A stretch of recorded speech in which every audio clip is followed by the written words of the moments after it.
This is Angela with Infectious Magazine here with Lostprophets. How are you? I'm doing very well indeed. Thank you very much. My name is Jamie. That was a very long intro. I like it. Shorter. Hi. No, I'm kidding. Nobody ever knows when I'm kidding.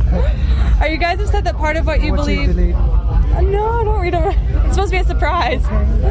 Part of what you believe makes you so successful and keeps you together and doing what you want is doing what you want rather than what you feel pressured to do. What else do you think is essential to the success and stability of a man?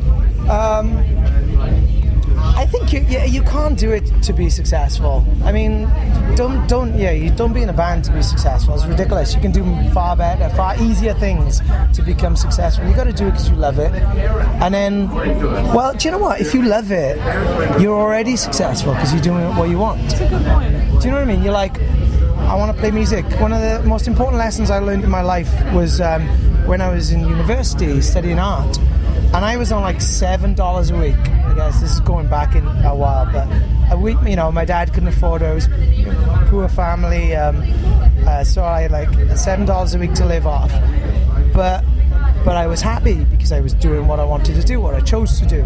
And I think that I've carried that with me, and the band have carried that with them for all through this. It's just like it isn't tied to money. And if you truly believe what you're doing is what you should be doing, then you've already found your success and your happiness. Without getting too Taoists on you. So like when you're finding it hard, or if like you're away from home and stuff like that, you just remember that this is what like you're into, and this is what you've got to say. You're already successful, regardless. I think those are good words to live by. I'm being friends. We were friends before we were in the band, so that really helps with it all. Like if we were put together because we were musicians, then you're gonna have a lot of like egotistical problems in the band. Or I wrote this song, or I did that. Everybody in this band, so everything's just like split perfectly even. If one person's in the gutter, everybody else is in the gutter. There's no point separating it out any differently. So we've lived by that. It's very working class ethics, and I guess we just love what we're doing. The day is not fun is the day I don't do it anymore. I like that. That's one of the most honest things I've heard in a while. But it's very true. Good. Success truly is relative, isn't it? Yeah. It's like, how many people do you see daily in the media, through the media, these famous like movie stars and whatever, with everything they could have ever wanted, killing themselves or going into rehab because they've got addiction problems. Is that's success? You call that successful? I mean, it's just portrayed wrong. You're just simply like, as long as you know in your heart, this is what I choose to do, and this is pointing to the person that I want to be. Because ultimately, all we've got before we die is, who do I want to be? Like, what kind of person do I want to present into this world? As long as everything you do points towards that thing, regardless of what it is, then you're already successful.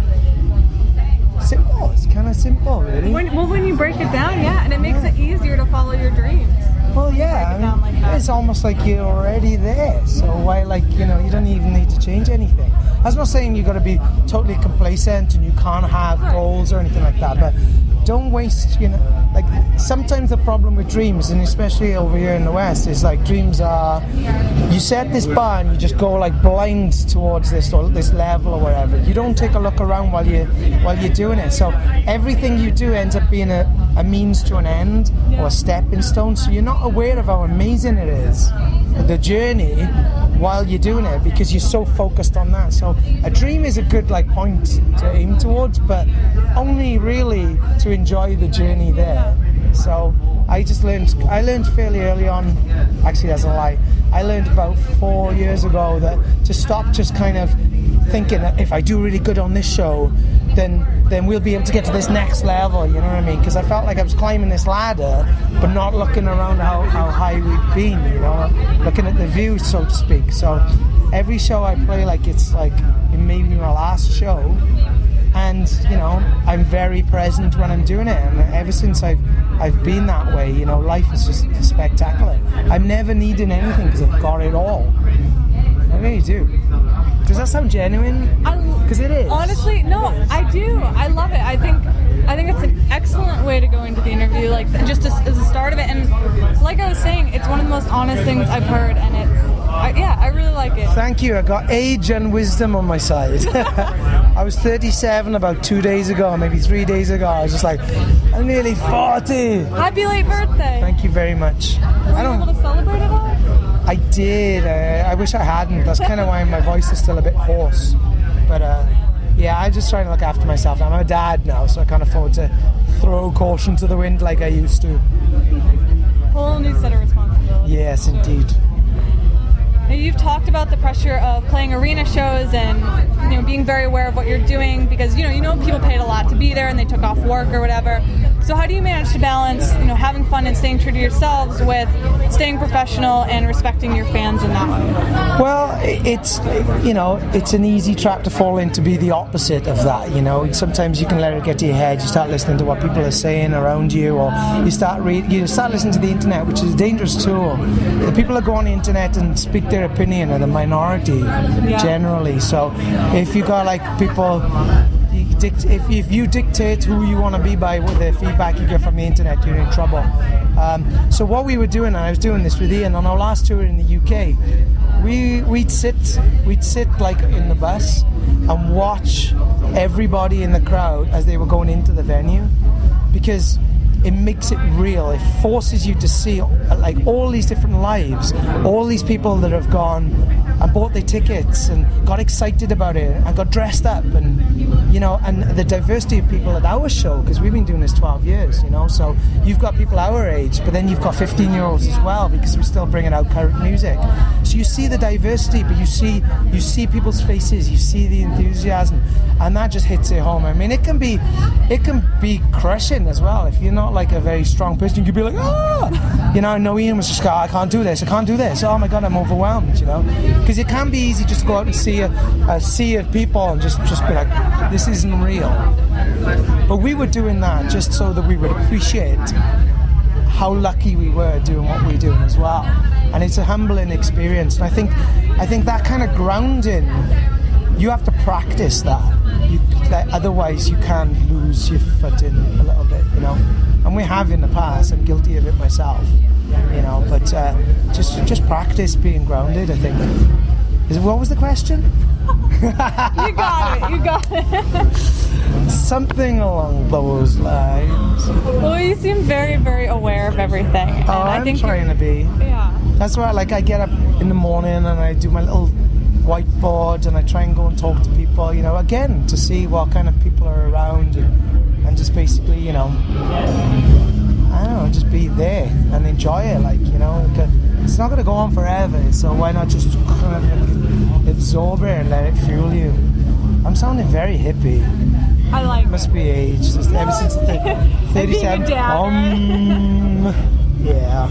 No, I just, we never imagined ever that we would be still doing this 12 years on. In all fairness, we didn't imagine we'd be doing anything else, but we just couldn't, when we started, and people were like, you'll only ever sell 4,000 records, maximum. 12 years on, having 5 albums in and stuff, multi-million records, or not oh, check us out, but selling a multi-million records across the world, what? So with that time and with that wisdom and just being able to reflect on it, it's just the most amazing job, if you can call it that. It's just experience.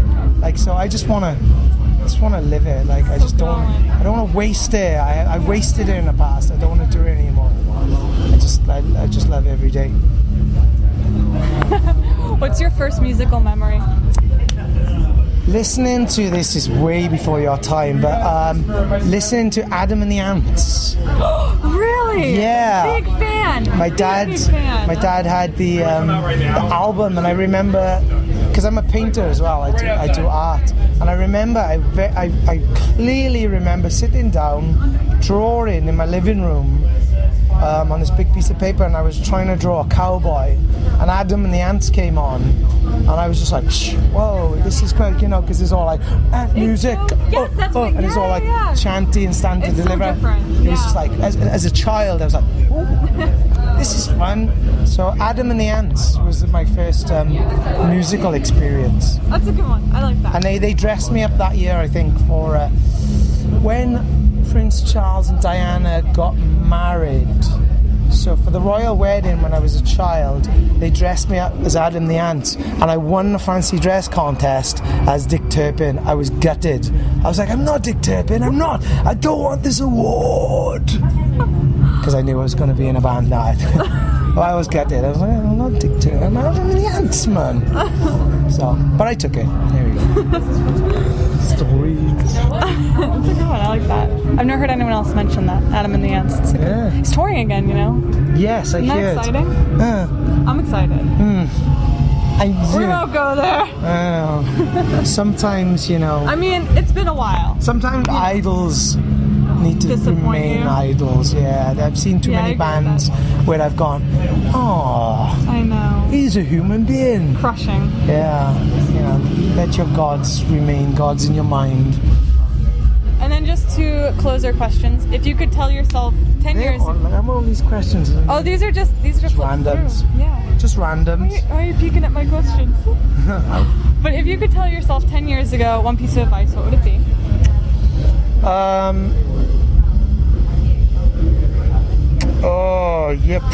I'd have to pretty much just play on what I said earlier on this. Yeah. I'd have to be like, dude, look, you know, get over the imposter syndrome for starters, because I felt like it was a fake all the time. It was just like, somebody's gonna figure it out soon. I kind of still do a little bit. I'm like, they're gonna figure out I can't actually do this.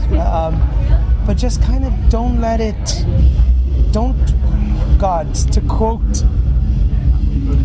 to quote Counting Crows of all people, don't try and hold on to these moments as they pass, I guess.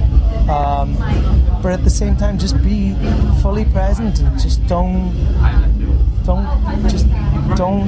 go up there. Don't spend so much time in the future that you can't pay any attention to the present. Because there is, you know, you just miss life. They'll go past you and you'll just be like, where was I? You know, I guess maybe that. I don't know. Have kids earlier because they're awesome. And then what is one question you'd like to be asked but never have been, and what's the answer? I'd like to be asked, do you? And the answer is yes.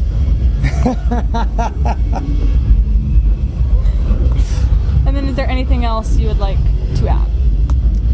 I hope we can come back to the US and play our own shows. It's been a long time, you know, so this is great being battle warped and stuff, but I hope we can come back. I say I hope because obviously we're not going to come over here if there's not any call for us. So, you know, again, the internet's a useful tool. So if people want us to come back, just let us know and we'll see what we can do. It'd be nice. I like it over here. It's good. I get a tan. Yeah. Usually my skin's like blue. It's so white. You know? So it'd be nice. I'd like to come back. Thank you very, very much. Thank you. It's a pleasure. Thank you.